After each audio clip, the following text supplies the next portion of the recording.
everyone. How are you? Terri Hardin, Walt Disney's legendary Imagineer here, coming to you live on this beautiful Monday morning, Valentine's Day. Happy Valentine's Day. And as you know, I lost a very a person who's very dear to me, Ivan Reitman. So it is a melancholy day for me. But I chose a topic that's really close to my heart, Star Wars today, because Star Wars today, which is really close to me. If you've never joined us, you're going to find that this is a weird little channel because I am a weird little cat. I'm an Imagineer, I'm an international speaker, and a trademarked artist. I'm a Muppet, I'm a Muppeteer, and I've done over 40 films and TV, including Ghostbusters, Men in Black, etc., etc., etc. Which is why Ghostbusters is a topic today. And in honor of Ivan, I'm going to pull my hair forward.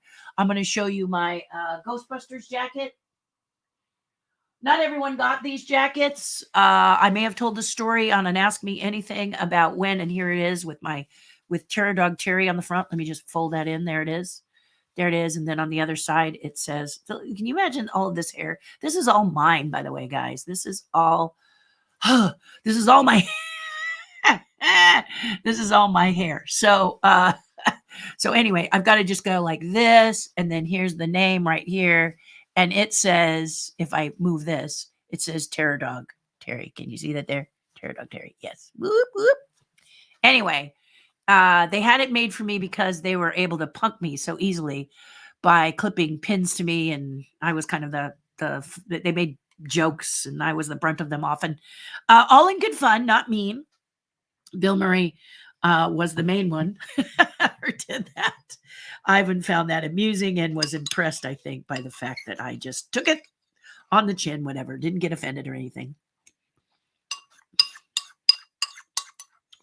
Yes, I'm eating oatmeal. Like I said, it's a weird channel. But it's not a channel where you can see me get my breakfast down. It's a channel that just kind of goes into my head and I talk about my thoughts. Usually a Disney thought. Sometimes it's a Henson thought. It's never a political thought. If it is, it's about masks. And you should be wearing them to be safe because the Omicron is still out there trying to get you. So be safe, distance, wash your hands, do all that good stuff. Wear a mask. Don't get it. Don't listen to people saying it's just like a cold because we don't know the long-term effects of getting COVID and we don't want to find out. So let's just stay as safe as we can and protect each other. That's about as political as I get. However, I do talk a lot about a Disney and so on and so forth. I am a puppeteer, as I said, so I'm doing a lot of silly bits and whatever. I have a Patreon page. You may have heard me say it. If you've been here before, you go, here she goes with the Patreon page. Yes, I do. Every time I want your voice there. Add your voice to my Patreon page, Terry's Tribe. We need to see you, hear you, have your positive energy if you're a positive person. If you're one of those people who's kind of cranky, then don't sign up. Unless you want to change. Unless you'd like to not be cranky. Then it's a great place to get uncranky or unsad. And they helped me a lot today. So, because I am sad about Ivan. And Valentine's Day makes it a little harder, doesn't it? And, well, if you have someone who's passed on Valentine's Day. Yeah, my grandfather passed away on Valentine's Day. And I'm happy. I feel that he visits me. So let's get down to it before I do too much chatter. But please subscribe if you find my wacky brain something that you're interested in. This is where you go to check out the Patreon page. I do a broadcast every Monday and Fridays before and a Zoom call most of the time every Wednesday. This Wednesday is my Valentine's Day. So the love of my life.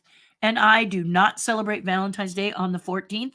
In this case, I say thank God because of the death of Ivan.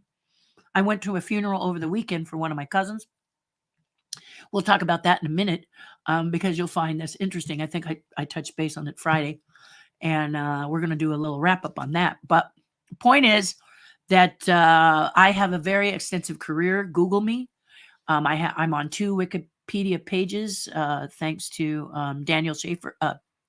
Daniel Schaefer. Sorry, Daniel. Mondays are sometimes a challenge, and the loss of this person is hard. So So this is why I'm glad we're talking Star Wars, because I love Star Wars. Okay, so let's hide this and let me talk to you about the fact that I don't know how it happened.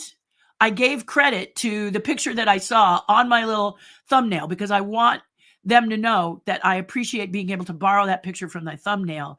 And I wanted you to know, if you want to see more of those pictures, go to that journal. And oh my gosh. You know, it's funny. Bucky is one of my favorite characters in Marvel, the Winter Soldier. I just think the guy is a really good actor. And it's funny because there was something warm and fuzzy about him, and I couldn't tell. Now I know. You saw it. He looks just like young Luke. So rumors are that it looks like he might play young Luke in things like The Mandalorian. And you, if you've been here before, you've heard my rant about CG and how much I hate it, and how it's time to retire Mark Hamill. He's had a great run with Star Wars, but we don't need to paste a young CG icky face on a green screen actor. It's not fair to the actor, and it's just, it doesn't look good. It doesn't look good. And I hate it. You heard me. I hate it. I don't like it. I didn't like it when they did it with Carrie Fisher in one of the Star Wars movies. It was creepy to me. I did not like it. And I didn't like it at the end of The Mandalorian. I liked the idea of a young Skywalker coming to teach Grogu, but I did not like the CG at all. I'm going on record. Yuck. Okay. So the first thing I said was, get someone who looks like him. We have so many actors in the United States, especially in LA, killer talented actors. And then all of a sudden, someone somewhere took Bucky, the Winter Soldier, and that he has the long hair as Bucky and everything. So they kind of Luke Skywalkered him out, and he looks just like him as a young man, and he can act. So what's the, you know what I mean? This Sebastian, what's the holdup, Disney? Grab that guy before he gets away, because he looks so good, and he really is a good actor. You know, unlike what's his puss who plays Kylo Ren. So wooden. So now you're noticing on this channel that I have very delicate opinions. When in reality, I have no catalytic converter on my mouth. That's the case. If I offend, just wait. And I'm a lot like the UK weather. Wait 5 minutes and my opinion will probably go to something else. But I do feel strongly about these things. Star Wars is a very special movie for me. A special series. I was blessed to go full circle and do a show called Captain EO with Michael Jackson, and got to sit down with George Lucas and tell him what Star Wars meant to me and how it put my feet upon the path and taught me that I should never give up. George Lucas, I learned everything I could about him back when I was a kid, because I saw that movie, The Room Stretched for Me. And then I saw that movie 183 times, and it is documented in a book. Of course it is. Of course it is documented in a book. Where would I go to find that, says Terry. I'm not sure, but let's see if I can find it. Presentation. It's probably in there, but we'll see if we can find it. But honestly, I am known for my Star Wars obsession, following. Let me just, did I put it in Imagineering? I wonder. She's mumbling again. Let me see if it's there. No. Dadgummit, I just had it. So maybe it's in favorites. Let's see. Anyway, there is a book that talks about George Lucas's life, and I am on, it's not coming up, because of course it wouldn't, to make me have one of those times. It's just, anyway, I'll find it. What was I going to say now? But let me just do some. So there's several books that talk about my crazy life as a Star Wars-ite. I'm just looking at my presentations to see if I can find one that shows it. Seeing if it's here. It may not be here. So I'm just trying to find it. Up. Yep. No, that one doesn't do it. Let's try that one. Yeah. I'm not finding it. Always when you're up against it, you may or may not get to nail what you want, but that's okay. I will show it to you Friday. Hopefully I will get my act together and show it to you Friday. You notice how I got way calm and sort of subdued. But there's a book called Skywalking. It's about George Lucas's life. I'm on page 3, and I'm in the index, which is pretty cool. Talking about that I had watched it 181 times when there was no internet, was no DVDs, was no VHS. The only way you could see it was to go to the Chinese theater. Well, that was in my town, Chinese theater in Hollywood, and I went, and I would sit all the way from the beginning to the end. And if you want to know about that, ask me on Friday, and I will tell you the story of how I was able to see it 67 times in 1 week. So, so I'm obsessed with it. I actually stood in line for 3 days and fought.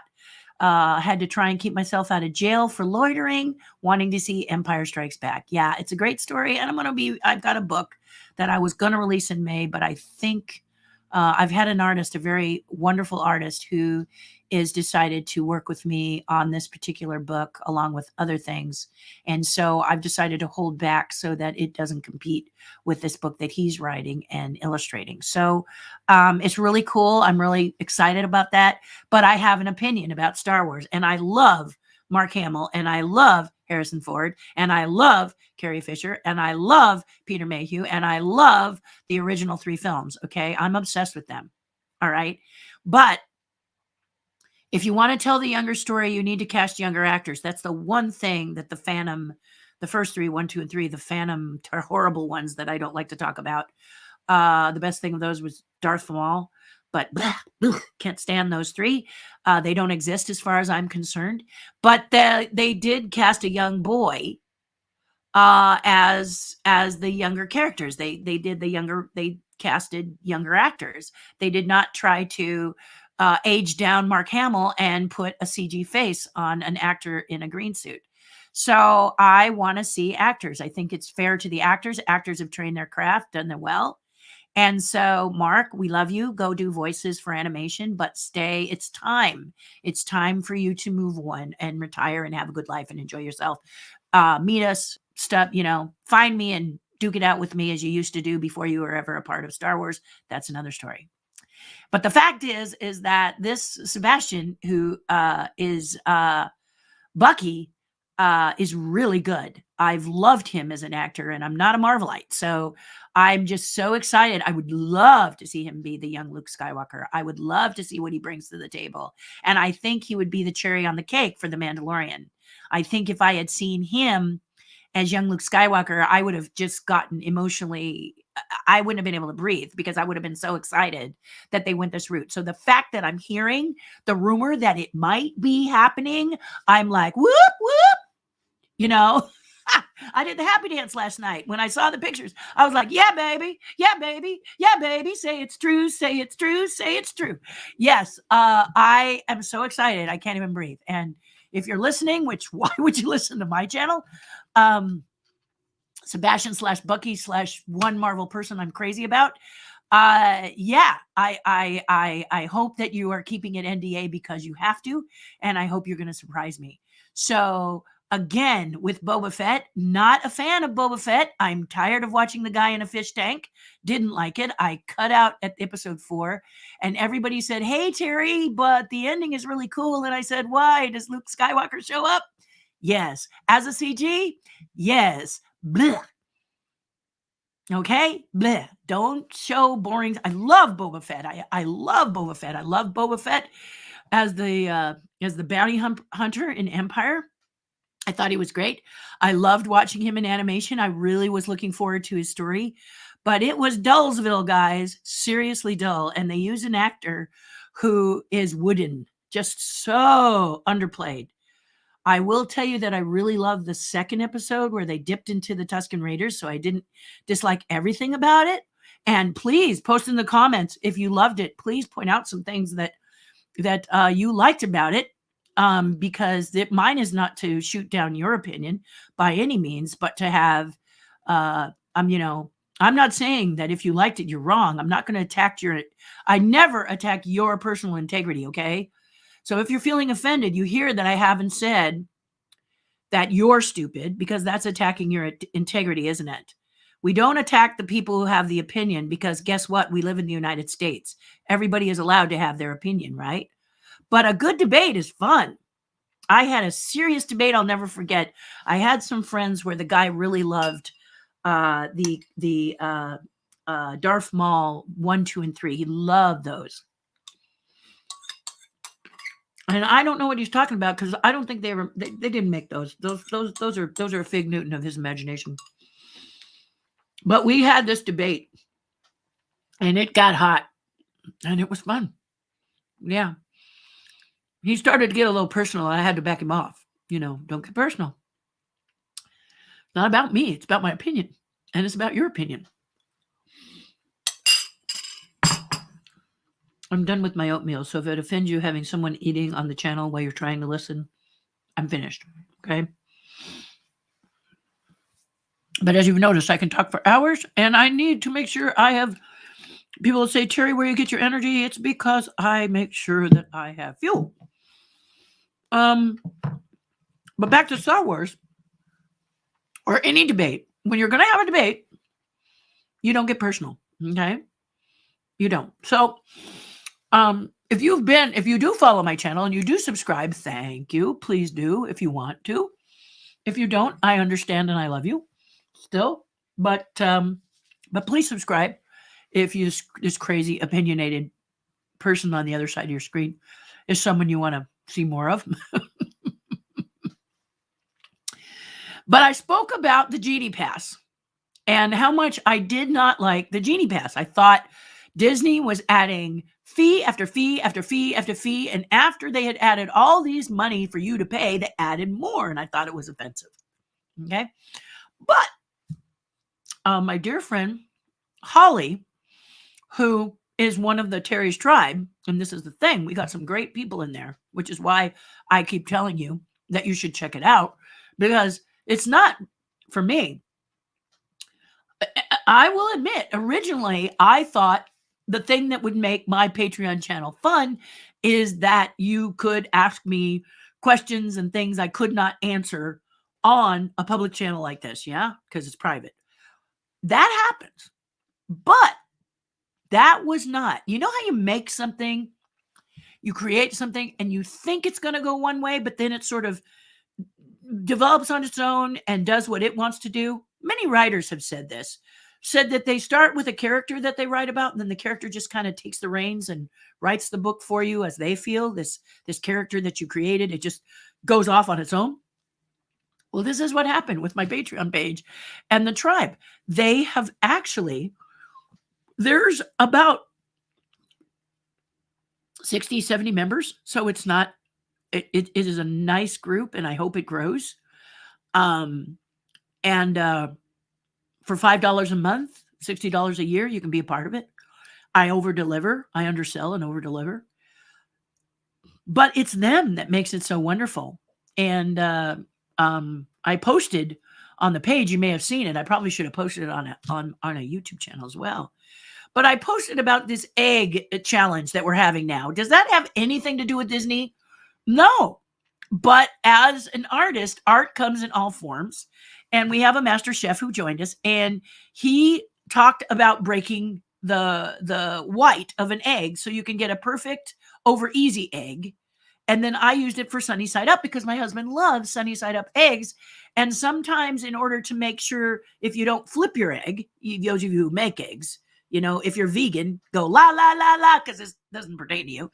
But anyway, The egg you break, he was talking about breaking the white around the yolk. And I am a visual person. So I was like, I don't understand. I said this to him. And he came back with, I'll show you. And he did this beautiful video, quick video, posted it on the tribe page because we have a private Facebook page. And he showed us what he meant. I got so excited. I did it. And oh my gosh, it really works, guys. It is so amazing. The egg breaks beautifully. My husband was in tears as that yellow yolk oozed off into the crispy sourdough bread that I had toasted. And it was amazing. Little lemon pepper. It was amazing. And I am singing Evan Hunter's praises ever since. Okay. So now I tagged the rest of my team in the tribe to do it. I challenged them. I said, try it. So then there's the amazing Darren Michaels, who Darren was feeling a little melancholy. And now he thought, well, I want to try this. And he's feeling really good now because he tried it and he showed us what he did. And every person puts their spin on it. I don't mean that they change. We follow Evan to the letter. But based on our materials and our ingredients and what we have on hand at home, it shifts and changes, plus our personalities. It is so cool. It is so cool that I'm encouraging them to, maybe we should do other challenges or adventures. And it's just a great page, guys. It's a great group. So $5 a month, $60 a year is nothing. I mean, if you're paying it, it's not that it's nothing. It's if you're buying Starbucks coffee, it's a Starbucks coffee, at least for a while.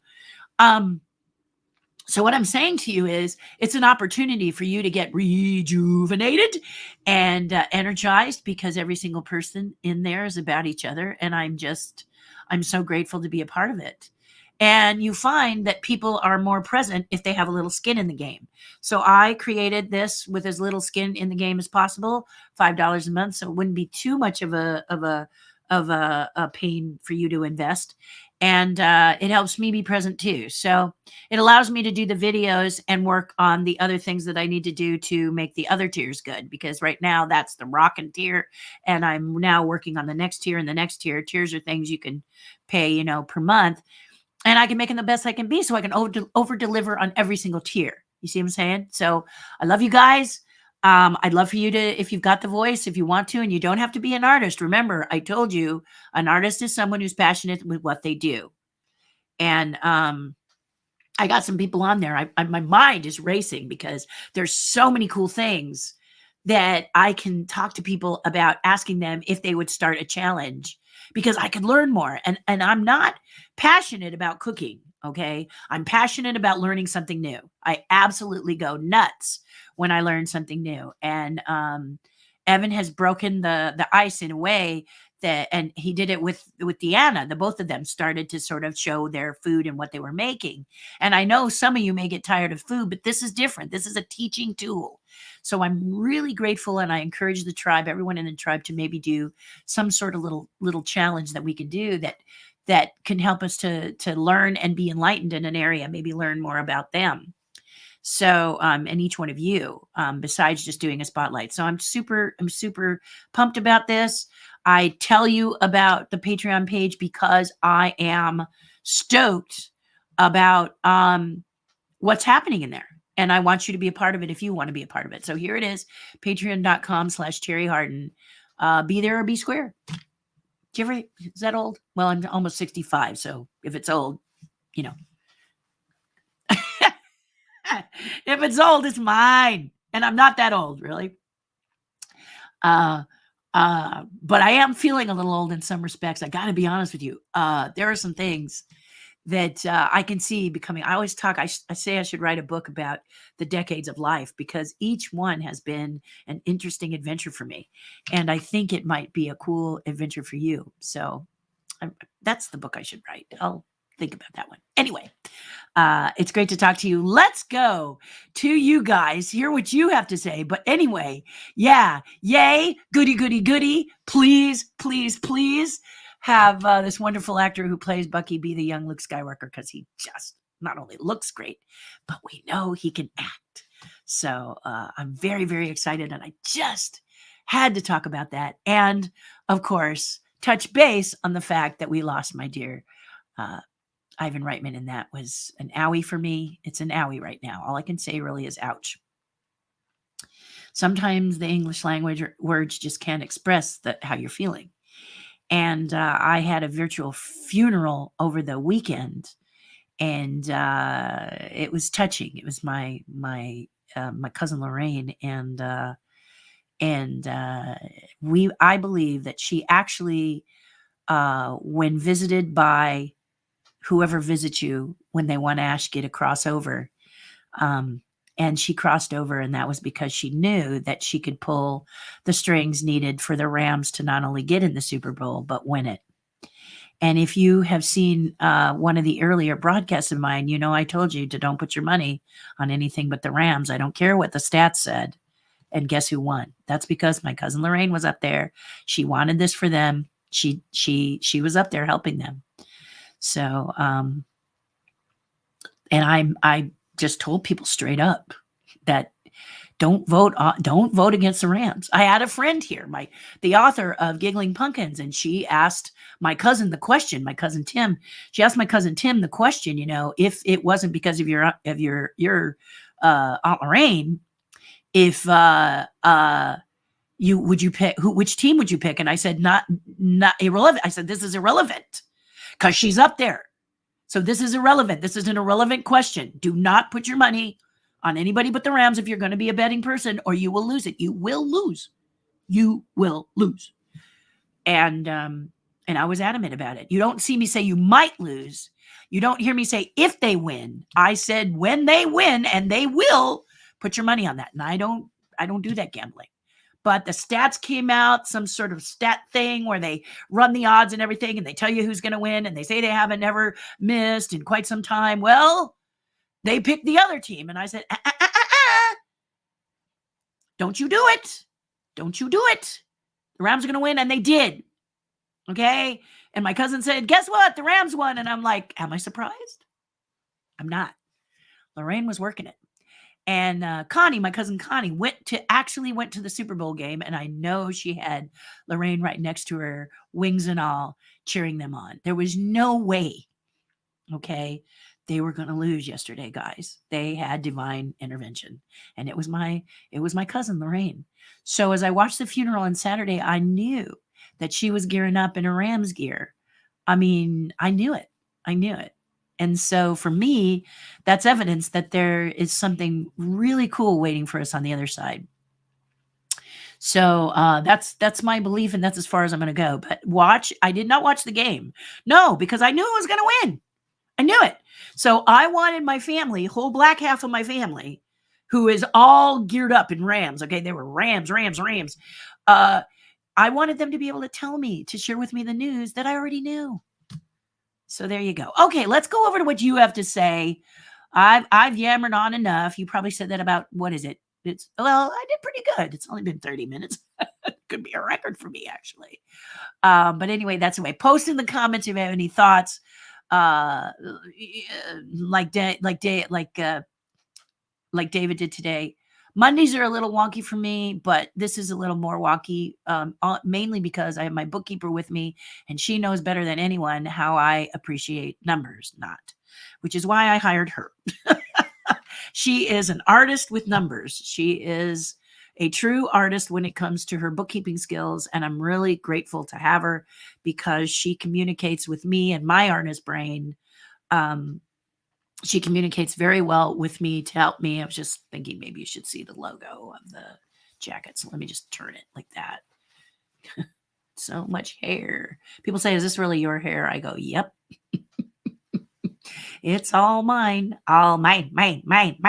Yeah. So anyway, but here it is right here. The cute little Ghostbusters logo. Ivan, we miss you. Yeah. At least he got to see his son direct that lovely new Ghostbusters movie. So, it's not all in vain. Again, they might have said, why don't you go and spend time with, it's time for you to step up and see the friends that you miss now. So it's cool. Anyway, back to you guys. Lincoln Yeah, I know, honey. And forgive me.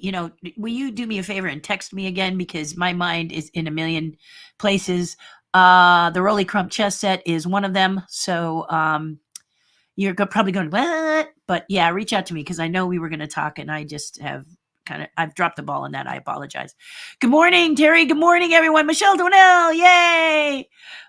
Tribe member and a lovely person. And then here's the amazing Darren I was telling you about, how he has just taken that egg challenge, and he did a great job. I mean, he flipped the egg over, and you know how there's no burns. There's like, you flip it, and he uses a spatula. I flip it with the pan because I don't trust myself not breaking the yolk. So I watched him masterfully flip the egg over in his pan, and the back was like beautiful white, like you get at a restaurant, like at a good restaurant. It was cool. It was really cool. And then he breaks the yolk for us. We all do that. We break the yolk and go, ooh, in the video. You didn't know that Star Wars was going to take you over to egg jokes, did you? This is what I'm talking about. Whoosh. I talk about all kinds of cool stuff, and so can you. So shoot, baby, shoot. Hi, Jessica. I watched Theodore Rex. Oh my gosh, what's the matter with you? No. This weekend for the first time. You liked it? Oh, Jessica, you are cute.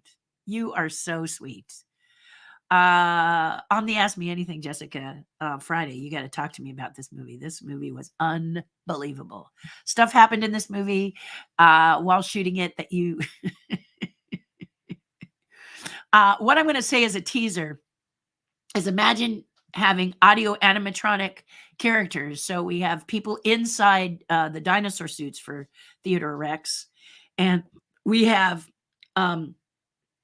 a person on a system, and we use airwaves, radio waves, to like remote control.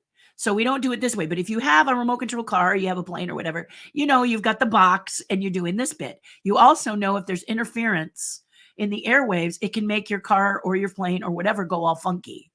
So imagine picking your location, Theodore Rex people in all their brilliance, picking a location right next to the Los Angeles International Airport. Just imagine what our characters were doing most of the time. So there's stories like that I can tell you. It was really, I always tell people, if you paid $1 for this movie, you paid too much. You are so sweet to say this. Bruce Lanoyle, who's part of the tribe and an amazing puppeteer, and I've known him for years, a good friend. His little boy, I went to visit Bruce, and we watched T-Rex with his little boy at the time, who was 3. Now his little boy, I think, is about to get married. So been a while. But he stood at 3 years old, his little hands on his little hips, and he looked at us and he said, "That's a good movie, and you have to stop." So Bruce and I stopped talking about how bad the movie was in front of his little son, Nicky, who is also a major component of the Burbank Tournament of Roses float for the Pasadena Tournament of Roses, of which I won an award for. He's the little boy that holds the dragon's tail in Reach for the Wind, because he was my model.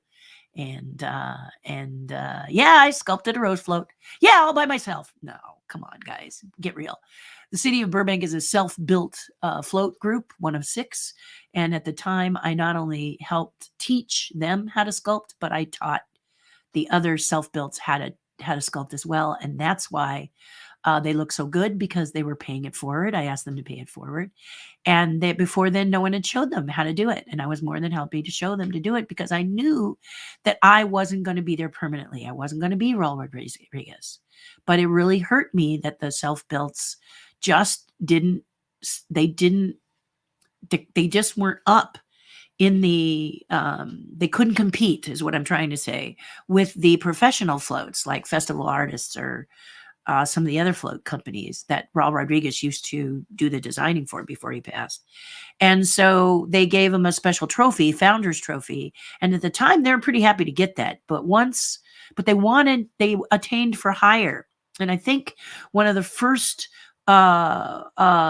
groups of the self-builts, La Cañada Flint Ridge, that city, broke it by winning the animation trophy several times. And that is a big one. But they did it because they were next to JPL, and I think JPL felt the same way. Let's help our city break that self-built mold. And so that's what happened. I taught everybody how to do it, and we sculpted together, and now you see the result of it. Cal Poly is one, and La Cunada, Frontledge, Burbank. I'm trying to think of the others, but they all came together. And when I was showing them Reach for the Wind, when I was teaching them Reach for the Wind, I taught them how to do it. So let's see if I can find, there it is, other sculptures. So here is my floats trophy. I'll show you this. There it is right there. So that's the trophy. This is Reach for the Wind. Little baby dragon with a little boy on the back. So if I scoot this over, there's the boy. The smokes were different colors. That was not my idea, but it's a collaboration for the entire city. They build it from the chassis up. So when you hear about floats, rose floats, and you hear about how they're done, they are volunteer decorated. 90% is volunteer decorated. These 6 are volunteer built. They are built from the chassis up and decorated and created by the city, known as self-built. So there you go. There's the trophy. I think some people were asking me about that trophy as it skitters down the boulevard. But Nicky, there he is, would stand there with his hands on his little hips at 3 years old and scold us about T-Rex, Jessica. So thank you for saying what you're saying. Good morning, Michael Roman. There you are. Greetings from Mission Hospital in Panorama. What are you doing over there, Stephen? Are you visiting someone? I hope it's not you. I hope you're doing something nice, because you are someone who likes to take your puppets and make people feel good. So, Paul, how are you? Thought 8-year-old me was special because he saw it 3 times in a row in 1977. I think 3-year-old you was special because you were 3-year-old you. Okay. I was 18. Yeah, my car drove and breathed like Darth Vader, and I built a Chewbacca suit and walked around as Chewbacca, and I also dressed up as the other Hope. So with a Yoda puppet that I sculpted, many of you have seen those pictures. So, I guess I should come back. Hi!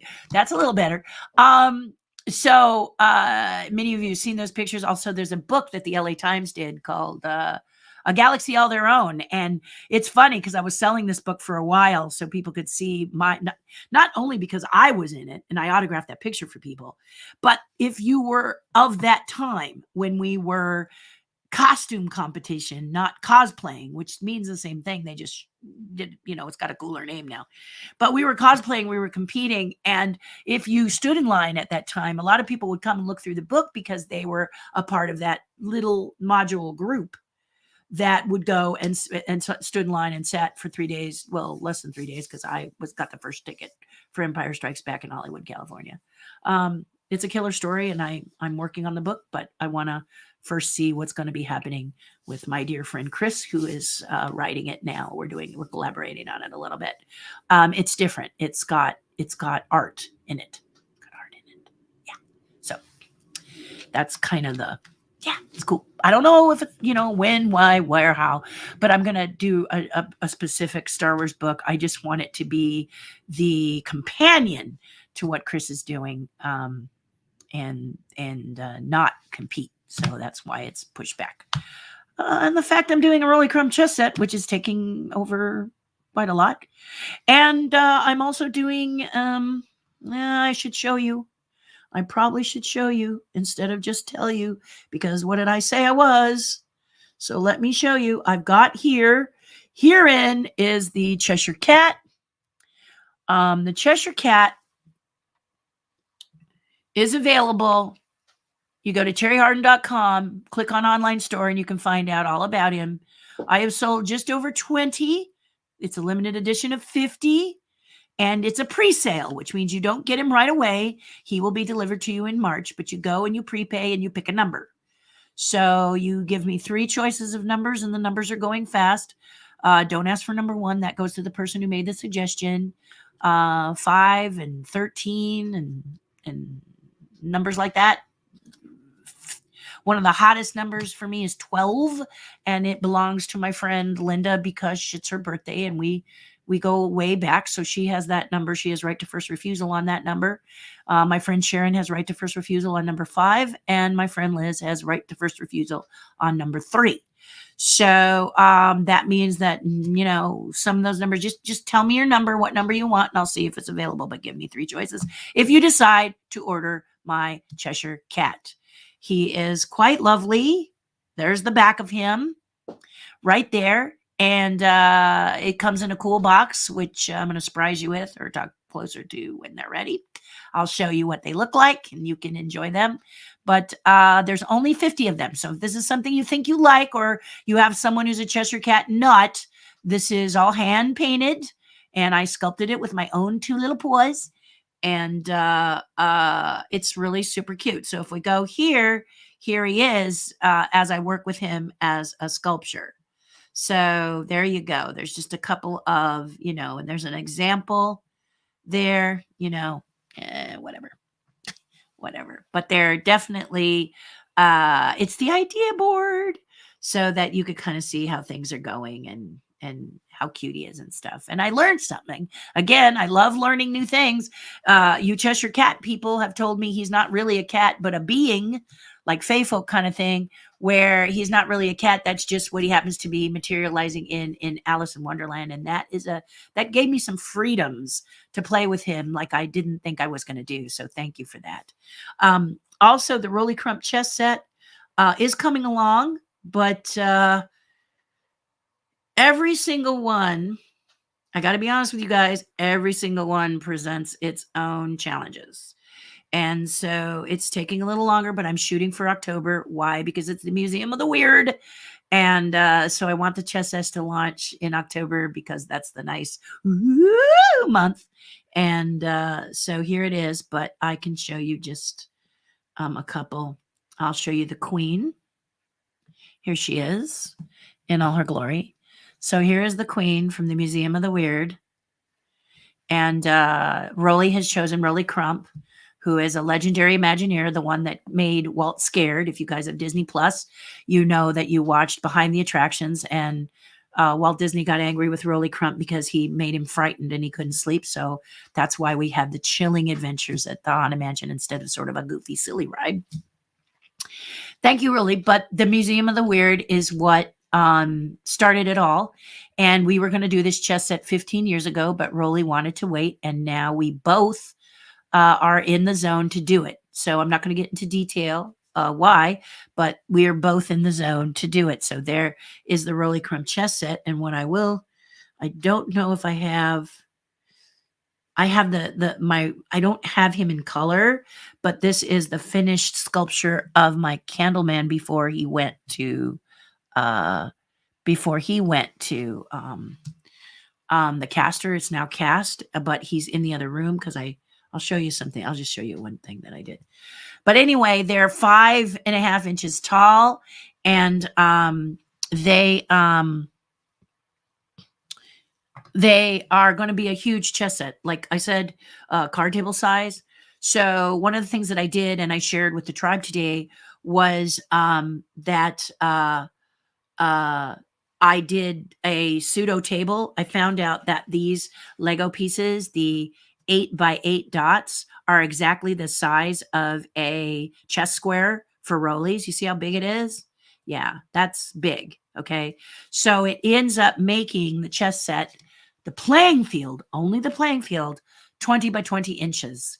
So then the board, which I am going to recreate, which you have a little bit on each side and whatever. I'm still working out the logistics of all of that. But being a visual person, this is what I did over the weekend.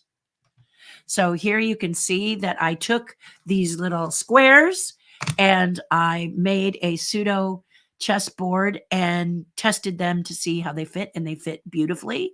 And here they are. Here you can see the Candleman. Rolly chose blood red for one set and bone. So bone versus blood red as opposed to black versus white. They're actual chess playing pieces, over 5 inches tall, each and every one of them, except for the pawn. And I am currently working on the third one, and I'm working my hiney off to get them done. And pray for me. because the detail in them is absolutely crazy. But it's something that we've wanted to do. But if you were going to buy this whole chess set, it's going to be an investment. I'm going to tell you right up. Stop drinking Starbucks. Save your dollars. But if you have the real estate for it, it's going to be beautiful. It's going to be extremely rare. It's going to be stunning. So if you like Rolly Crump's Museum of the Weird, and I have a friend who loves the Candleman. Yeah, if you're that kind of a person who loves those pieces, then there are several tiers that we're going to be able to work with to when we sell it in October. So you could buy the entire chess set, which will be an investment. Okay. And I will pre-sell it because I don't have the resources nor the area to store them. So I want to find out who actually wants a full chess set. But I can't give you the price now because each and every chess piece is it presents its own problems, is what I'm going to say. Okay, because Rolly draws the pictures. Well, let me show you an example so you can see. Okay, let me just tell you what my challenges are. And all challenges are when you do something for someone else as a project. Okay, so here is the paper that Rolly sent me years ago, and he wrote me a lovely little note on top of the paper. There's the note that says, go have fun, Rolly. Okay, so this is his actual signature. And then he shows me right away a normal chess square and then our chess square, right? So there it is, and see how well it fits right inside. Beep, beep, beep. So this was a lucky find for me to find those. But here are the silhouettes of the art, okay? But here is the challenge, and here's the pawn up here. Here's the challenge with these, okay? I'm just going to tell you the challenge with these. Here is the actual dimension. If I put this here, see, the visuals are so good. This is the actual width of the square. But if you move up, you can see as you go along the lines what is outside that area, okay? He did pretty good. This one he shrank down, and I told him that I thought she looked shrunk down. So rather than do that, we came up with the queen, and I took, rather than having the coat out like this, I kind of wrapped it around so you can see how I did. The nice thing is Rolly did, let's put some more light on her so you can, hard to see her because this camera doesn't pick up the details very well. But I pulled in her arms and put them up here. And then instead of this super fragile bat, I made a stronger bat because chess players don't move their chess pieces. If I can just demonstrate from above, and let's not do it on his lovely drawing. Let me fold that and put it on my table. People don't, well, actually, rather than do that, let's cut to this camera, okay? And I'll just put some light on the subject like that. Forgive the light being in here. But a chess player doesn't move the pieces like this. They move the pieces like this, okay? Or even like this. So this area here can't be that fragile bat because it'll snap off. And that's not what we want to have happen, right? We don't want it to break. So, and a chess player, I'm learning all about chess. What did I tell you about loving to do something new? A chess player puts their finger on it like this to see if they are happy with the move. And that fragile bat could snap off. So Rolly, I've worked with Rolly to make this represent that beautiful drawing, have the feel of the beautiful drawing, but also be a chess piece, because why call it a chess set if you're not going to be able to play chess with it? Okay. Now, maybe you as a collector will never play chess. It'll just be display, but it's not a chess set if you can't play chess, in my opinion. There it goes again, my opinion. So I don't believe in chess sets that cost you some money and then you can't play chess with them. They break. And I've seen several collector chess sets that I've not been happy with. I've studied really hard and I work really hard to make sure these pieces are solid and are strong, and that a chess player can do exactly what they want to do here with it and put their finger on the top to think about it if they want to. So all of this has to happen in my brain, and all of this has to happen 6 times with 6 different characters. Right? It's crazy. It's crazy. But I love it. It's crazy, but I love it, right? So they are beautiful. Let me pop you in here one more time so you can see the detail of how great this queen looks. That's the bone. The bone shows up better with an iPhone camera and the can. But believe me, these are so yummy, guys. They are so yummy. And if you are able to have the real estate, I mean, doesn't this one look like blood dripping? It's so creepy. Ah! I love them. They're really, really chilling, and they'll make a great chess set. But you got to have the area to play it. You got to have room to put the board. You got to have room to set the pieces up. And if you don't, you may have to consider the other 2 tiers. The second tier will be that you'll be able to purchase 6 of them, 1 of each of the representations of the chess set, and it will have a nice box and a certificate of authenticity in it. See, it's a project. It's a big project for me, and I'm doing it all with my little Terri Hardin. Terri Hardin Designs is doing it. So, yeah, it's all hand done, handmade, hand painted, and so there won't be a lot of chess sets. There won't, but the 6 we're going to offer, you'll get a representation of each one. So you'll get a king, a queen, a bishop, a rook, a pawn, and a knight. So that you could then display the way you want. And then if that turns out to be not in your budget, we're going to do a book. And the book is going to show the journey, hopefully, pray, but with Rolly and I, but it'll show the journey of what it took to get this chess set to fruition over 15 years. So I was working on it 15 years ago. We had to actually put it to bed, but I just waited, and now I got to open this gift, and now that's what I'm working on along. So the Cheshire Cat is in pre-sale. He's done. Many ask, how did I do the Cheshire Cat? I don't know. Must have done it in my sleep. But he's available, and if you want to grab him, terrihardin.com/ go to online store, terrihardin.com, then click on online store, and it'll take you right to the store. That's the easiest way. And then the Rolly Crump chess set will be giving you updates as we go, because I can't give you a price yet. But if you take the Hitchhiking Ghost, which I've showed you before, each one of those figures was $400. And if you multiply that times the chess pieces, you get an idea of the range that a whole chess set is going to cost. So it's not in stone, but it gives you an idea. You do the math and you get an idea. And when you get up off the floor, because it is an investment, but it's going to be one of the most magnificent pieces I've ever done. I have said that before, like I did a map that was really beautiful too. And if you own that, yay for you, because there were only 10. But yeah, it's quite a piece, and be able to work with Rolly is a dream come true. So yeah, so let's go back to you and listen to your comments again, because they're so good. But yeah, Paul, how I digressed into that, I don't know. I just do. Michelle says, I had a hard time watching the Book of Boba Fett. I had a terrible time trying to stay with that first episode. Kept fighting off a nap. Yeah, you and me both. I never went back to see the next episode. Okay, so Michelle, let me just say one thing about this. In a defense of Boba Fett, okay, I told you I did not like the show. I got tired of watching him in a fish tank. Really upset me. Just not because I don't like fish tanks, but it's boring. It's really boring. Someone said they tell you why he's in the fish tank. I knew why he was in the fish tank from the very first episode. He was healing. I got that. I get that. I don't need to see it 57 times to know that's what's happening. It was boring.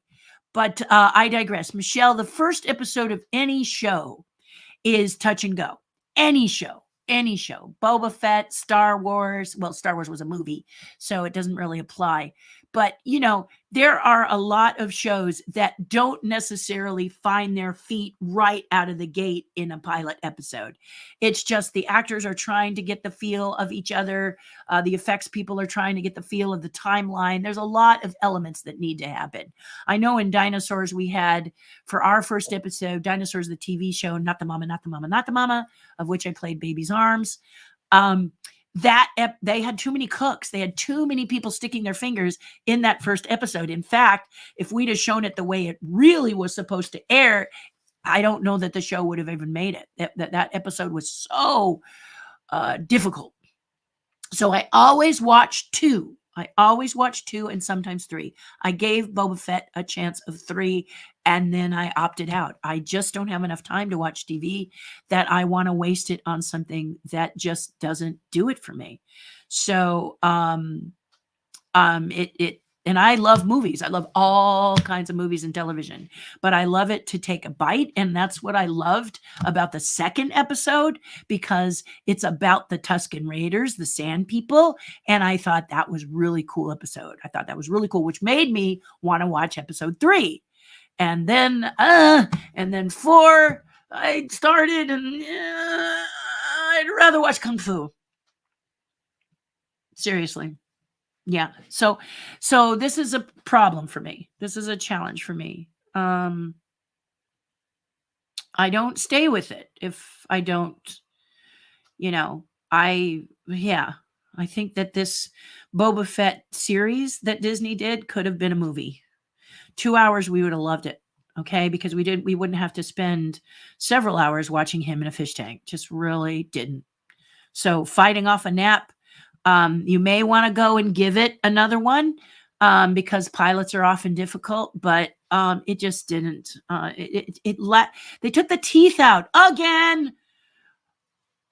I want to, he was such a bounty hunter, and he was really an aggressive bounty hunter in Empire. He's the one that takes the carbonite of Han Solo back, and you got to be a tough guy to have that, because it's just, I want that edge. I want to feel that sadness. So happiness is good. So anger is great. I don't want to feel angry because the movie thinks I'm stupid. Okay. I hate feeling that the movie thinks I'm an idiot. It's insulting my integrity often. Yeah. Good morning, Terry. I really didn't like Book of Boba Fett either. It was really dull and drab. Exactly, Joseph. And the character, did you love Boba Fett before you saw this? Because boy, it just really made me. Even Boba Fett in The Mandalorian was cool. You got this sort of rough and tumble character. So yeah, just they took his spine out, and he was just like Jabba. You didn't feel it. Yeah. So sorry. Thank you, Joseph. That's sweet of you. Thanks a lot. Thanks a lot. I mean, everybody lost, didn't they? Not just my loss, all of our loss, that we don't get to see Ivan. And he was a real joyful, fun person, very positive, very upbeat, real good guy. He made a really good, comfortable set so that we as artists could do our jobs, and I'll never forget it. And so, yeah. But luckily, he got to see his son direct, and I think that was a big one, right? So that's cool. It's cool. Maybe it was time to cross over. I thought he was a bit young, but who knows? I really do think that portal opens up like in Ghost with Patrick Swayze, and you take the love with you. So, yeah. So sometimes that feels good. Let's go.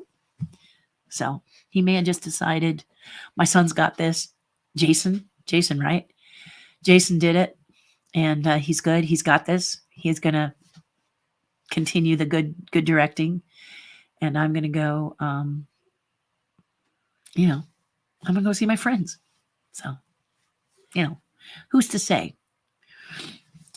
Hugs being sent to you. Thank you, Diane. You're such a sweetheart. Thank you very much. Steven says, no, I fall down and go boom. Oh, Steven, be careful. You didn't hit your head, did you? If you hit your head, make sure they really look at you carefully. Okay? I've had so many friends who have passed away from head injuries because they took it too lightly. And we just found out that a very well-known comedian, didn't we? That many loved, had a head injury, and they didn't think it was that big of a deal. But believe me, it's a big deal. I've lost so many people. I will freak out if you have hit your head and you don't go to the hospital. So, Stephen, thank you for doing it. I hope you didn't hit your head, and because I'll lose it. I'll lose it. So sorry to hear about that. Yeah. Well, in the case of Lorraine and the Rams winning, I can't be too sad. She was that kind of person. You don't waste your time grieving over me. Move on. I'm having a good time wherever I am. And she was that kind of a lady. So, Daniel, I'm missing you, baby. It's so good that you're here. Thank you for popping in. I think of you often. You got to get back on the tribe, guy. This Wednesday is my sweetheart day, is my Valentine's Day. So we're not having a Zoom, but we are the following one. It's going to be weird because we're going to be on location. So hopefully the Wi-Fi is good so we can have a quick Zoom on, we're going to be away. We're going to be celebrating Lindsay's birthday. So yeah, but please come, you're part of the tribe. Join us, my love. Join us. Hello there. I was wondering if you were going to show up. Don't know what that means. Hope it's nothing rude, but always shows up. What can I say? Grateful. I'm grateful. I don't understand you. Don't translate if it's mean. Joseph says, I believe Bova got bad reviews, and after the 4th episode, then we basically got Mandalorian season 3 in the next 2 episodes to bring back fans.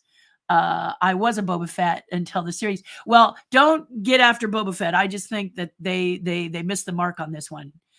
Go cleanse yourself. And what's the animated series? Clone Wars? Was it Clone Wars that had Boba Fett in it? He's sharp in that. I think it's that series that he's in, and he's pretty sharp in that one. So go cleanse your palate while watching him in the animated series, and you'll be a fan again, Joseph, because it's not Boba Fett's fault. It's his writers. That story, if they'd have made it a movie, would have been 10 times better. And I don't really want a teaser for season 3. I'm a Mandalorian. I love the Mandalorian. Just tell me when it's going to air and I'll be there. So I don't need you to tease me. I don't need you to link. I don't need you to remind me.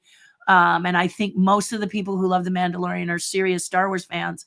And we've been hating what Disney's done to Star Wars. They really took the teeth out of Star Wars, and they put a few actors in there who really don't know how to act their way out of a paper bag. The lead, Adam Driver, yuck.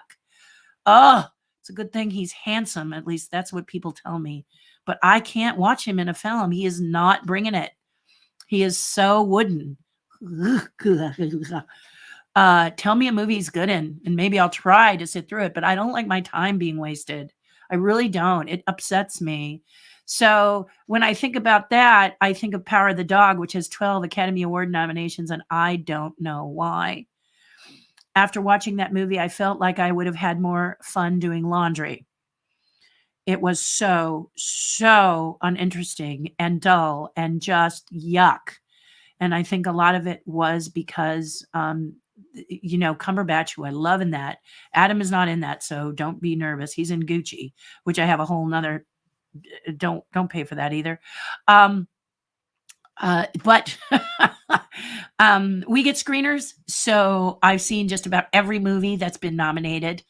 And I really think Tick, Tick, Boom should have been nominated. I thought that was brilliant. Now, there's an actor who seems to be able to do anything.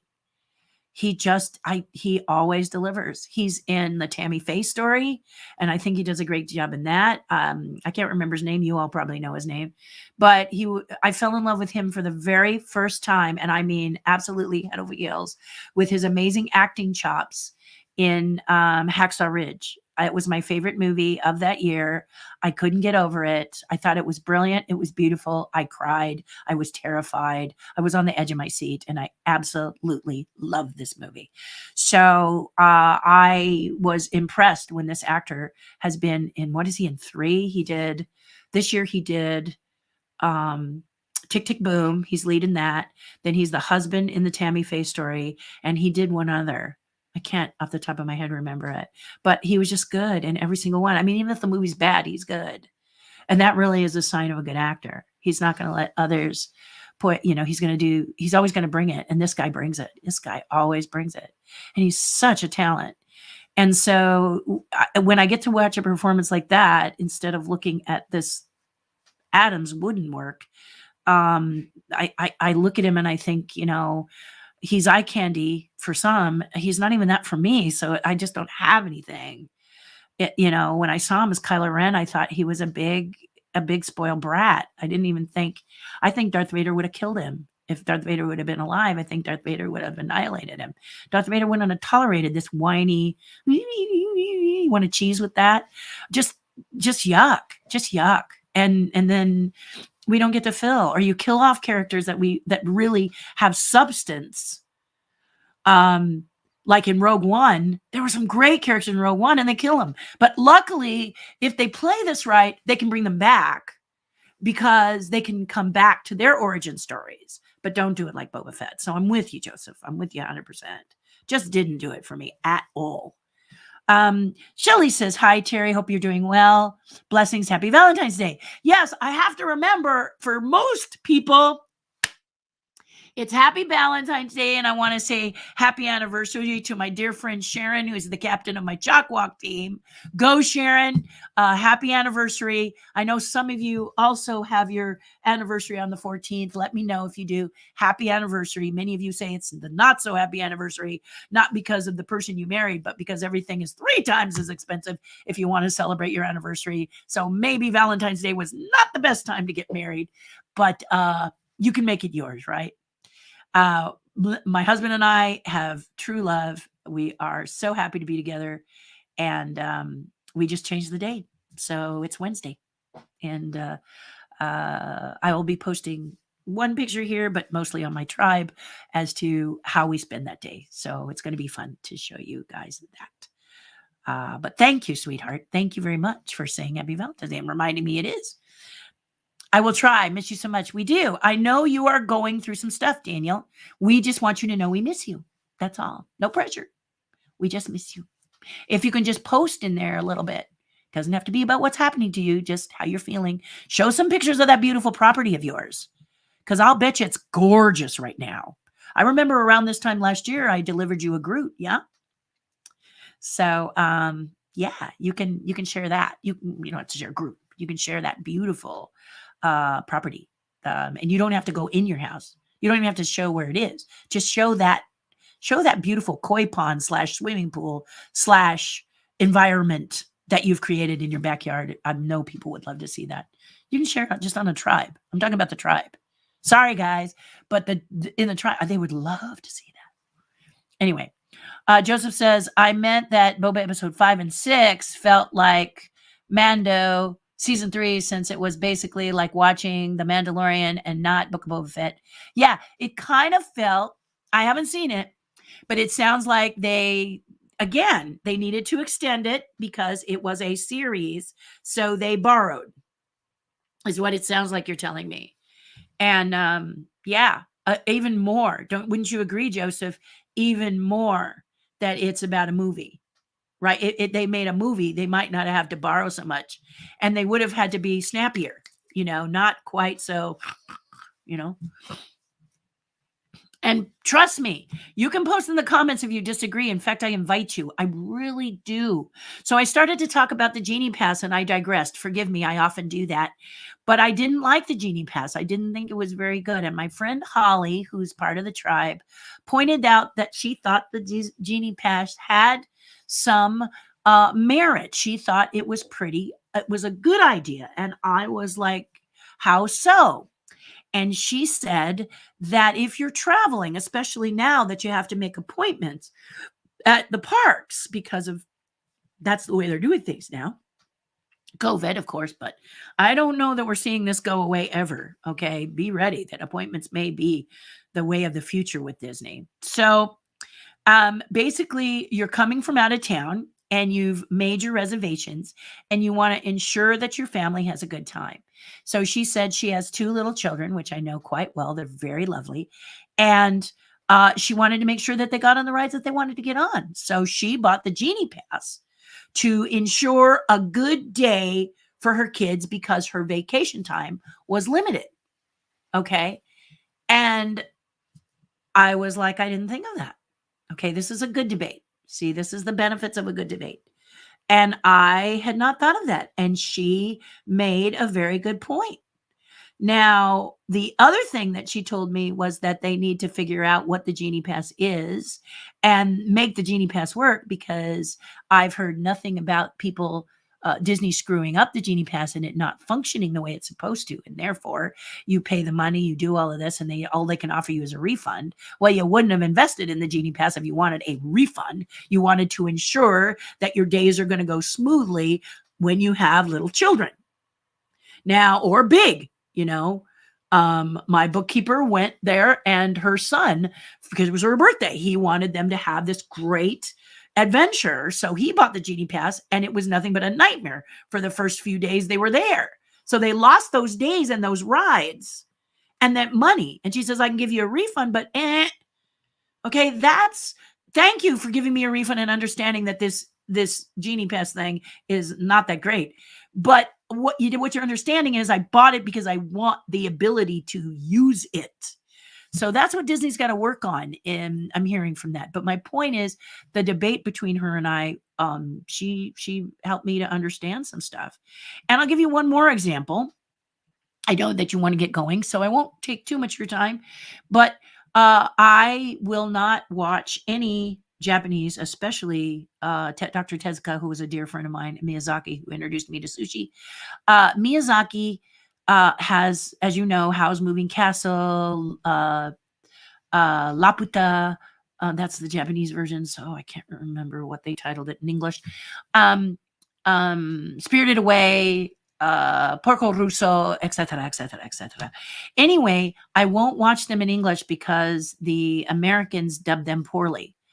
And you get some great actors' voices. It's not the actor's fault. It's the writing. It just loses the heart and the soul of the movie. So I must watch it in Japanese. I can't watch them dubbed. I can't. I hate them dubbed. And so I had this conversation with people who watch them dubbed because they can't watch them.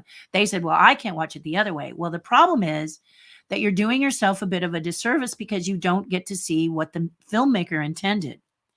If the dubbing was more, if the dubbing, when they did it, took more, if they were more thoughtful for the filmmaker, let me say it that way, and they made it as close to what the filmmaker wanted, I wouldn't mind seeing it dubbed. In fact, it could be beautiful. But what this dubbing does and has done is gone as far as changed the gender in some of the Miyazaki films, and that's not cool. I hate that. I hate that. And they read lines, the direction of the dubbing people, the lines are so bubblegum that it takes away the heart and the soul of these movies. And Miyazaki, they're very heartfelt. Miyazaki works on his films for 2 or 3 years and sometimes more. And his team work very hard, as many animators do. The last thing you want to know you have is someone dub it as if they don't care. And it's just cheesy, cheesy, cheesy. And I can't. It really upsets me. So, yeah, I can't do it. I have to watch them in Japanese and read. But I have 2 friends who say that if the written word is up there, they get so focused on the written word, they miss the action. So my suggestion to you, and that's a very good point, if that's you, and that's why you listen to dubbed, do yourself a favor, watch the dub one till you really know it well, and then click it over to Japanese and remove the titles and just listen to it in Japanese and feel it, You're going to know, the story of Beauty and the Beast, and the story of Peter Pan, and the story without having the sound.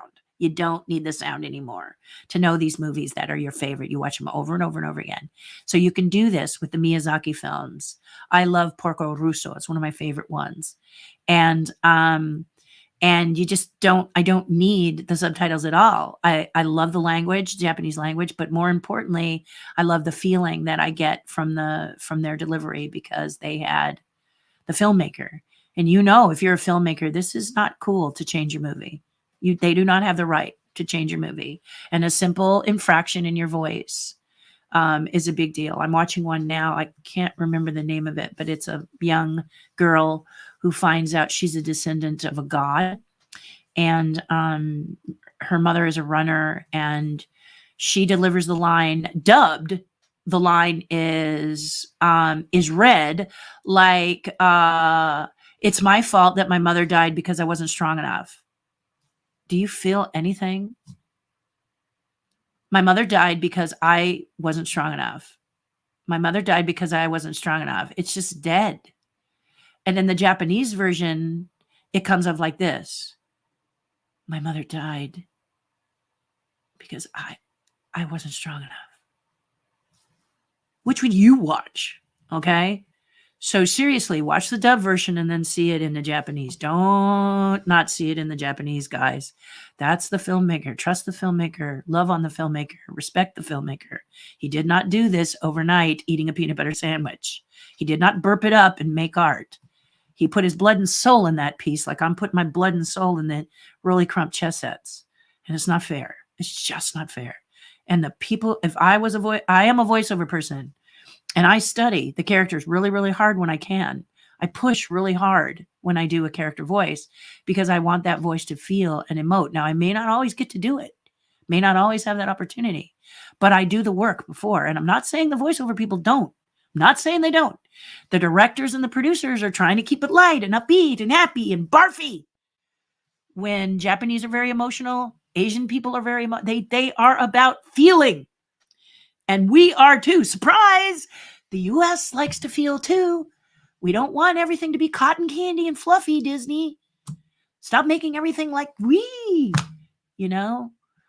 This Encanto seems to be one of the first Disney films I've seen where you get to feel sad.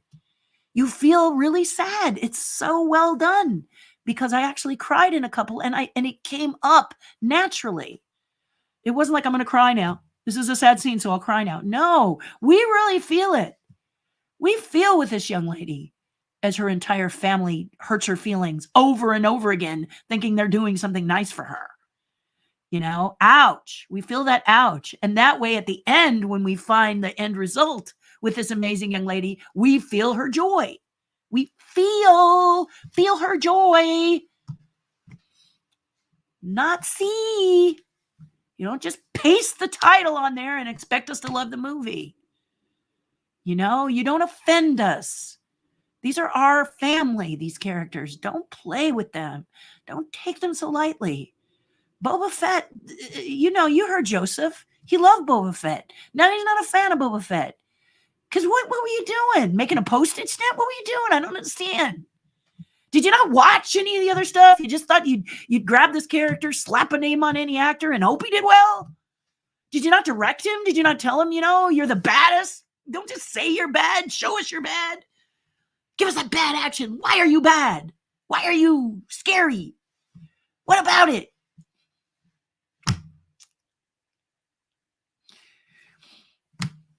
I don't know. I want to see it.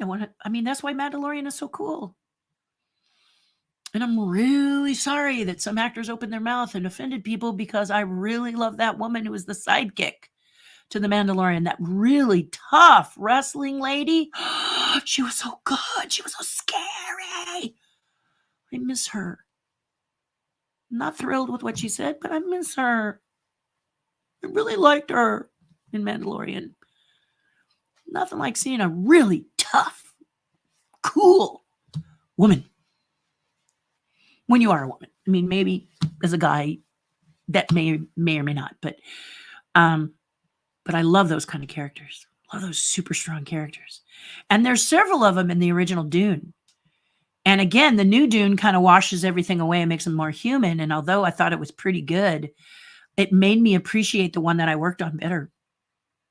I didn't really think the one that I worked on was very good because Raffaella had crushed all 3 books into one movie, and I saw how sad Frank Herbert was when he was promised a lot of movies, and now they're doing it properly, you know, with Dune. But the thing that makes the books so creepy is the books. If you watch that early David Lynch one, yeah, that's the one that it's really like the books, even though it's short, really short. And a lot of the stuff ended up on the cutting room floor. The characters are the way Frank envisioned them, and they are scary. I mean, the Harkonnens in the original Dune movie David Lynch version that I worked on. I built the still suits and stunt doubled for Sean Young. They are creepy. They're so creepy you don't want to meet them. And in the book, it's the same way. But this time, the guy like bathes in oil and he's human and is like, he's not that scary. I wouldn't be fearful of the Harkonnens in the new one. Just no. But boy, you watch the one with Ken McMillan as the what do they call him? The Emperor or what? Not the Emperor. The Baron. The Baron. He is so creepy. He is so creepy. You just don't want to be there. You don't want to be anywhere near him. You're glad you're watching a movie. And the same with the Bene Gesserit. Forgive me if I'm not saying that right. My husband pronounces it beautiful, but they are really scary. And in this new movie, they wear pots on their heads or something. I don't get that. Whereas these are well, so good, so good, so good. So it made me appreciate the Dune that I worked on. I didn't really appreciate it before. No. And now I do. I think they really worked hard. I know they worked hard. Frank was right there. Frank Herbert, the author, was right there doing it. And he was very sad when the movie came out. And so was I, because so much was cut out. We only saw what was cut out. We didn't see what was on the screen. And you that really loved it, you saw it, you felt it. And you've taught me a lot. And this movie, thank you for doing the second Dune, because it taught me a lot too. So, okay, there's a couple other comments here. Try watching the last few episodes, even if you're not crazy about CG Luke. The series does pick up and is better in episode 5 and 6. The finale was okay and gives a big reveal, which I won't spoil. I think you'll like it a little better. Yeah, if I have time. Honestly, Joseph, I will probably watch The Mandalorian, and if I feel I missed something between the two seasons and I have to watch Boba Fett to understand it, that's probably the way I'm going to watch it. Because I have to vote on the films that I like on the 25th of February, and I've got a couple more I've got to watch. So if I have time to watch, because I'm doing the roller coaster set, I'm watching those. Yeah. My favorites, I have several favorite. Well, I have one, the Soho. There's something in Soho. Didn't even get looked at, and I loved that movie. Really scary, very suspenseful. Can't remember the front part of it though. I'll look it up and tell you guys on Friday. And Tick Tick Boom, which I've watched 3 or 4 times. I'm very impressed with that. TV shows. There was one on Netflix called The Maid limited series that the preview is not interesting. Very dull preview, but a lot of times when you're doing a trailer, the distributor doesn't give you a lot to work with now because there can be leaks and spoilers. So sometimes the trailer doesn't hit you like it is. And The Maid was really a well done limited series. It's on Netflix. Very well done. A lot of times when they talk about abuse in personal relationships, they go to the real dark side of the hitting and the striking, and this is a lot more internal, if I can say that. Every time you think the film is going to turn one way, they go another. And that's what I loved about the limited series. I was on the edge of my seat because I kept thinking it would go one way and then it would surprise me and go a different way. And it was really well done. And I think the message was very strong. The people who created this film had a voice they wanted to have, and they wanted us to hear it. And so they did it. And it's called The Maid, M-A-I-D. It really doesn't have an interesting title, and the preview is not that interesting, but trust me, it's a really good series, and it's on Netflix. It's worth it. I'm really glad I took the time to watch it. And that's a good thing about when you have to vote on TV and films. You have to watch them all. If you are a person of integrity and you're going to vote properly, you need to watch everything that is put in front of you, and that's a lot. So I'm 2 or 3 away that I haven't seen. I haven't seen Yellowstone yet. Now y'all are telling me that's amazing. So I got to check that out. And then there's another one that I haven't seen, Passing. I saw a little bit of it, but I haven't seen Passing yet. It looks good. She looks good. I know all about that being mixed. Black and white, like her. as the character is. So I want to watch that. And then there's one more that I got to watch that I can't remember. But I think it's only 3 that I'm missing. But I've watched so many. And what I do is I squeeze them in. We watch them at night because my husband is an art director with the Academy. And so he gets screeners as well. So we just got to both watch. We go, you know, and so I want to make sure that I see everything that is nominated. So that's taking precedent right now, Joseph, so that I can vote properly. Yeah. Hi, Douglas. How are you? I haven't seen you in a while. I hope we get to do the Disney Anna fan club this year, and I will get to see you in person, along with a lot of you out there, Paul and everybody. Joseph says, Tamura Morrison, who plays Boba, even made some statements saying that he felt he wasn't portraying him correctly, saying that he hardly wears the helmet and that he talks too much. Guess he needs less time in the in the back to exactly that fish tank. It's a fish tank. What are you gonna do there? It's awful. And I have to say that you see how I say, you know, I've never watched this actor, so it could be the director that's the problem, okay? And but the actor takes the hit. You see what I'm saying? Unless we know his other body of work, we go to him and say, man, he's wooden, he's dull. Adam Driver, it's not the director's fault, it's Adam's. Adam just brings the same old dull wooden character to everything he does. So I'm sorry, Adam, you can't play that card. But this guy, I'll give that to him because it's tough. I don't mind him talking. In fact, I like him talking. But what I really want to see is that in that second episode, that's really tight. That made me want to see the rest of them, Joseph, because there was a strategy. They work together. They teach each other.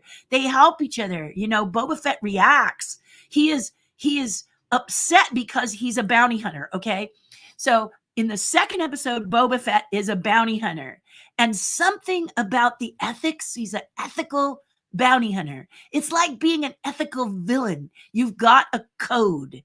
Good, the bad, the ugly, Angel Eyes. He has a code. He never diverts from his code, but he's an assassin.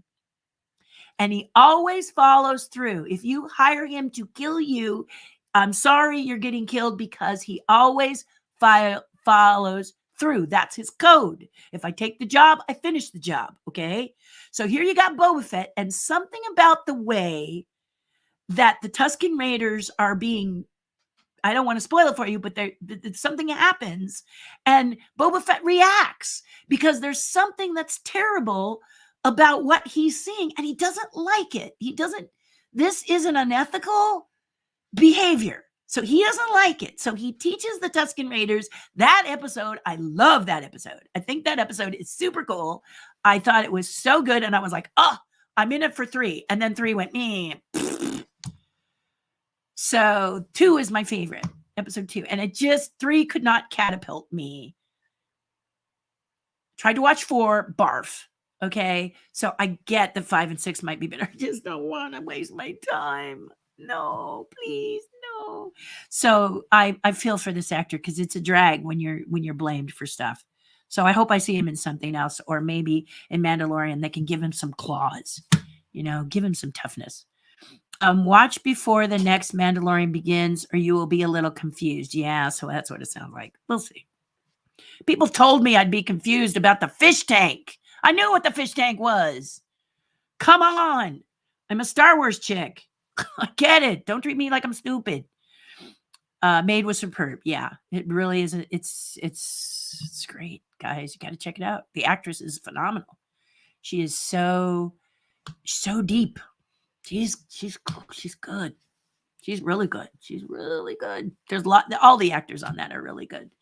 I didn't really sit and go through my Gucci moments, which Lady Gaga, she was the best thing about that movie. If you're going to nominate anything about Gucci, you should have nominated her because at least she was consistent and believable. The rest of them, no.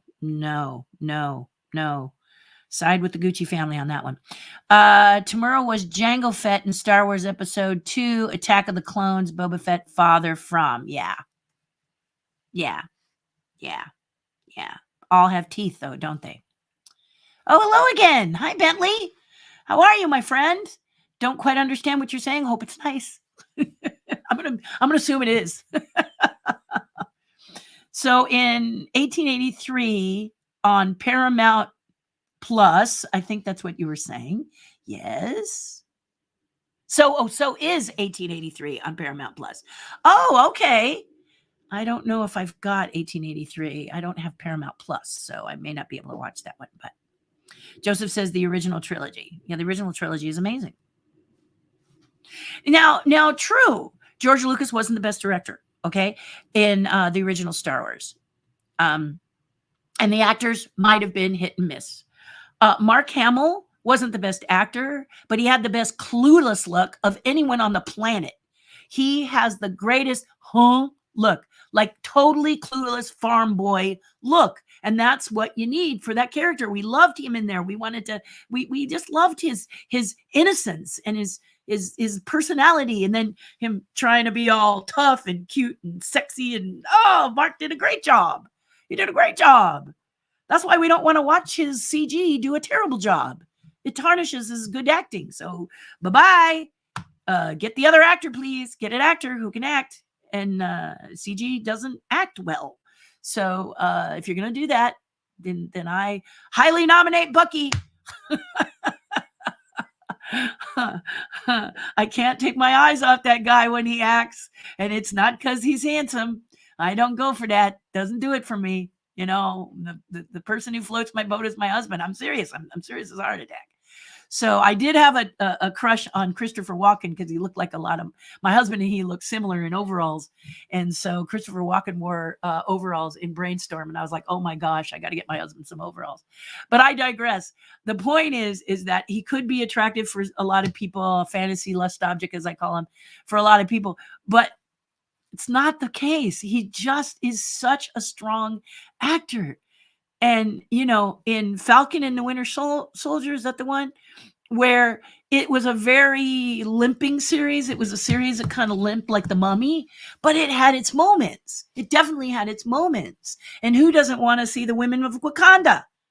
Anytime they pop in, you're like, yeah, you know. So, you know, as rough, some people said it was really terrible. It wasn't really terrible. It just wasn't as strong as it could be, in my opinion. But there was a lot of stuff that really was cool. So it had enough cool stuff that I kept watching and forgiving the not so cool stuff. But Boba Fett doesn't have cool stuff. It's just stupid. You know, and I don't want to do spoilers if you want to watch it. If you want to please create your own opinion. Please don't take my word for it. If you want to watch Boba Fett, watch it. You got Disney Plus, watch it. It's free. But there's things that they do that are supposed to be kind of spine tingling and scary. And if you're people who know Star Wars, you're like not spine tingled or scared because you know what's going to happen. And that's all I'm going to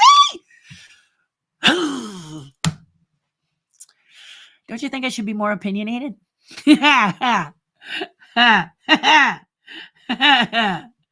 So this person is back. I hope this is, I'm going to say thank you. Hope it's good. I'm not laughing at you. I'm just saying I don't understand it. Happy Valentine's Day. Thank you, Joseph. Joe, you're here. Hey there. Stuff going on. Stuff is always going on. And now we are at 1.5 hours. Guys, this was great. I could have stopped at an hour, but I just wanted to speak with you today. You always make me feel better, as does my tribe. And I just want to thank you for taking your time out today to rant with me, Joseph, and others, to debate me if you felt like it, to agree me if you wanted to. It's not really about agreeing with me, just debate with care. Okay. So I will be back Friday for Ask Me Anything. Gave you a few suggestions if you want to ask questions. I try to go as long as your questions, but I know that you guys have stuff. So please, if you got stuff, then watch it later. And As you know, I have stuff too, but I just really appreciate you coming. And if you have a comment, I want to make sure that I acknowledge it. So please do something nice for someone else. It'll make you feel a whole lot better. I want to thank you. You've done something nice for me already. I love you guys a lot. Thank you for the good wishes. Tip a cup to Ivan and celebrate it, and love on Jason and the new Ghostbusters film, which is just so lovely. Go see it, celebrate him. And give him some love for his dad. And I'll see you Friday. Okay. All right. I love you so much. You guys are so amazing. It touches me that you joined me today. Have a great week. Bye for now.